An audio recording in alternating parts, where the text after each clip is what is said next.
ఆషాఢ మాసం అనగానే గోరింటాకు గుర్తుకొస్తుంది ప్రతి ఒక్కరికి. ఈ గోరింటాకు ఇష్టపడని అతివలే ఉండరు. పెళ్ళిళ్ళు, పండుగలు, ఫంక్షన్‌ల సమయంలో మహిళల చేతులకు రకరకాల డిజైన్‌లతో మనకి గోరింటాకు దర్శనమిస్తుంది. కానీ ఆషాఢ మాసంలో పురుషులు, మహిళల చేతుల్లో కూడా కనిపిస్తుంది.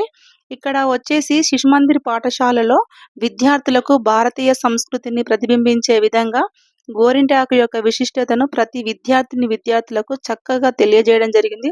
ఇదొచ్చేసి ఉప్పల్ శ్రీ సరస్వతి శిశుమందిరు యాజమాన్యం సమక్షంలోనే ఈ కార్యక్రమం చేయడం జరిగింది. ఈ కార్యక్రమంలో పోషకులు కూడా పాల్గొన్నారు.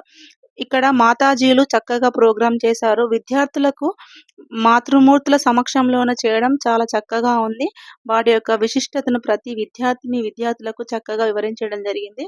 ఇక్కడ మాతాజీలు కూడా విద్యతో పాటు ప్రతి కార్యక్రమంను కూడా ఇక్కడ చక్కగా వివరిస్తారు.